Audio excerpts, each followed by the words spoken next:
Танай нутагт элдвийн шашин шүтлэг ихтэй бөгөөд хүмүүс хоол хүнс ялангуяа махыг дэлгүүрт борлуулж зарах идэхээс өмнө худал бурхны өмнө өргөж сүмд найрладаг заншилтай гин. Тэгээд Есүст итгэдэг хүн тийм хоолноос идэж болох эсхийг асуужээ.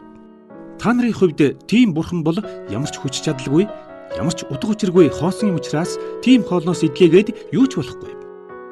Есүст итгэгч бид ямар ч хуурамч бурханыг ойшоодгүйг хүн бүр мэднэ. Харин хүн өөрийгөө ухаан мэдлэг ихтэй хэмээн өргөмжилбэл сайрхаж буй хэрэг. Сайрхаад ямар ч ашиг гарахгүй. Харин та нар түүний оронд бусдад хайран харуулж чадвал тэд Есүст итгэж ертөнцийн эзний үгийг бат дагах болно. Хүн ертөнцийн эзний тухай сайн мэднэ гэж бардамнаад юу ч болохгүй. Зөвхөн өөрт нь хайртай хүнийг ертөнцийн эзэн ямагт дэмжих болно. Есүст итгэдэг хүн эхлээд бурханд өргөчсөн хоолноос идэж болох эсхийг та нар надаас асуусан. Хиймэл бурханд ямар ч хүч чадал, утга учир байхгүй болохоор хэнд ч нөлөөлж чадахгүй. Үнэн дээр тэр нь юу ч төлөөж чадахгүй хоосон юм мөн. ертөнцийн цорын ганц жинхэнэ эзэн байдгийг Есүст итгэгчид сайн мэднэ. Хүн төрлөختний бодлоор Тэнгэр дэлхийд их баг олон бурхан байдаг боловч Есүст итгэгч бидний хувьд ертөнцийн цорын ганц эзэн эцэг маань байна. ертөнцийн эзэн орчлон ертөнц болон түүнд орших бүх юм хүн төрлөختнийг ч бүтээсэн бөгөөд Есүст итгэсэн хүмүүсийн дунд өөрийнхөө нэрийг үүр далдаршуулахаар шийджээ. Цорын ганц тэр их эзэн бол Есүс өөрөө мөн. Орчлон ертөнц ба түүнд орших бүх юмыг ертөнцийн эзэн Есүсээр бүтээлгсэн. ертөнцийн эзэн биднийг Есүсээр дамжуулан өөртөөгөө холбосон. Гэтэл та нар бүгд үүнийг ойлгоогүй байна.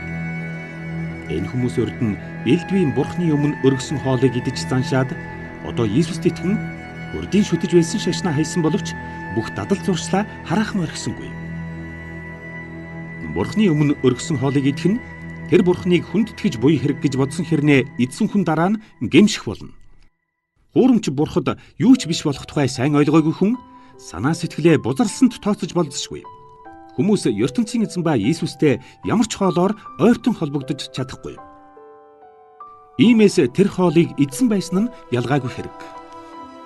Та нар хоосон бурхан юу ч биш хэмээн дотроо бодож өргөлд өргөсөн хоолыг чөлөөтэй идэж болох боловч үнэн байдлыг ойлгоогүй хүмүүсийн өмнө ийм юм хийхээс болгоомжлох хэрэгтэй.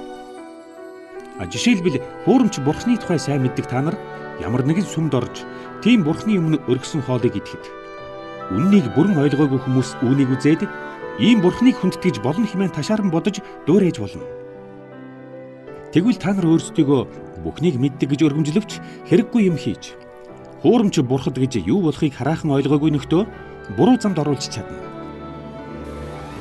Есүс Христ нөхдөгчийн гэмт амьдралаас салгаж шийтгэлээс аврахын тулд алагдсан учраас тэдний сэтгэлд ийм гэмт бодол оруулбал та нар өөрсдөө Христийг эсэргүүцэж нөхдийнхөө өмнө гэм хийж байгаа хэрэг болно.